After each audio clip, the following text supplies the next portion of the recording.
that way we all take care of things in our own family first, and we have that dialogue within our own ranks, within our own family first, and we also send the message to people outside that not everyone within Islam or not everyone within Judaism or within Christianity supports this violent act.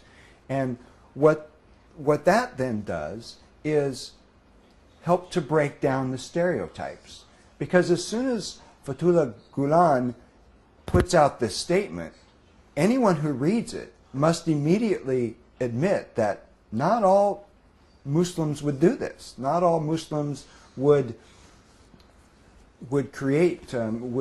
do such terrorist acts. So clearly there's different kinds of Muslims, and we want to encourage those who are like Fethullah Gulen. And clearly it's the same thing working in all religions. So I think he's inspiring not only for his dialogue that he tries to create with other religions, but also for the way he talks about people within his own religion. I think that's a great example to all of us. So do you think with efforts and sayings that, like, one of the professors from Oklahoma last year, she said Gulen must be nominated for Nobel Peace Prize. And do you think that's true, that should be done?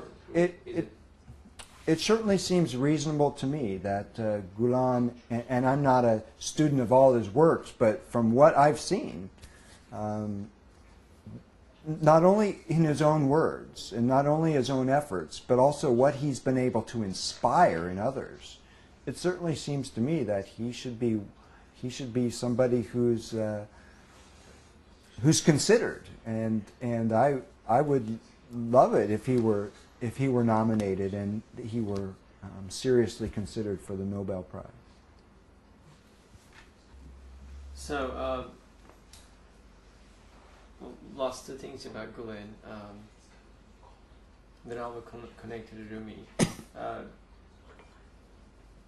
Like the knowledge that you have about Gulen, can you do a brief analysis, like a Fethullah Gulen analysis about from your observations, the people you've known, readings, everything? Like, can you just shape a little analysis of Gulen? We'll see. As I know Fethullah Gulen from his writings, the few I've read, I'm not a scholar of him, and from talking to people who have read more and who have been inspired by him, what I know about him is as a man of deep learning and conviction, a man who believes that religion, and in particular Islam, at its heart and at its depth and in its most intense manner, is not about violence and is not about making claims that rule out good relations with other people. It is not about conquest. It is not about making one's religion master of the world. Instead, the impression I get from reading Gulen is that he is a man of deep Islamic conviction who feels that the heart of Islam has to do with not only submitting to God, but also following the way of peace and submitting to other people in the form of dialogue with other people, submitting to in the sense of always being open to other people, always recognizing the divine in other people, always recognizing that all people are God's children, always recognizing that God is, in some sense, remains mysterious. His connections with Rumi show us that that God is not something to be defined or controlled by a human being, but instead God is something that people of various religions and various faiths can interact with in different ways.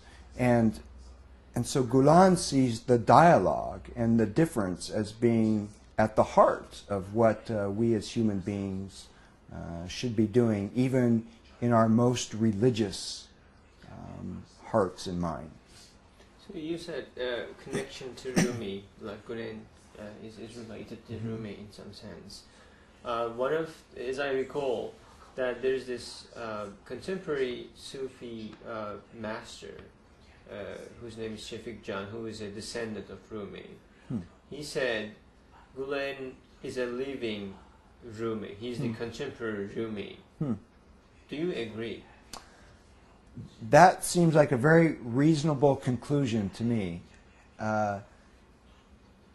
It seems to me that I've never seen Gulen dance or whirl like a whirling dervish. However, it seems to me that the spirit of Rumi, and Gulen does write poetry, it seems to me that the spirit of Rumi, that spirit of openness, that spirit of tolerance, that spirit of deep insight, that spirit of wanting to know more about God and the recognition of human frailty and inability to know everything about God, the natural humility that comes.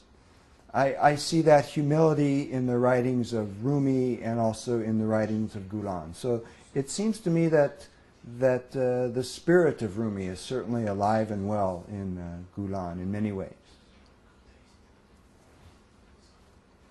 So talking before I go into more Rumi, I would want to ask if you were to meet with Gulen,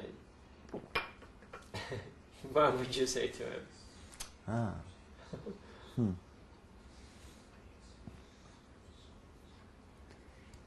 If I were to meet with Gulen, I would want to work up some questions ahead of time that would launch him into a long explanation so that it would be less me talking and a lot more him talking. And I would like to know, I would ask him about his ultimate inspiration, how this got started, what led him down the path that he's gone in his life and in this thinking. What was it in his childhood, perhaps? What inspired him? Because he's inspired so many other people. Also, as a religious studies scholar, I'm always interested in how we view the others, or how insiders view outsiders. And so I would like to ask him specifically about how he would teach people about viewing outsiders and how he would deal with those categories of insiders and outsiders. And I have a feeling that he would try to cut down those barriers. And I would just be interested in hearing his philosophy in teaching about insiders and outsiders and how we treat the other. So you've been to you've been to the Konya, the Rumi's tomb, and you visited there.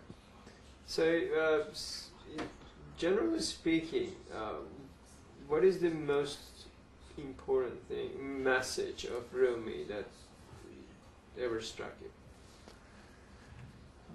When I was in Konya, I was fortunate enough to be there the week of the Rumi festival, and so as I understand it, there was a week-long festival, and we were there the second to last night, and so we saw the whirling dervishes on the night, the second to last night of their appearance.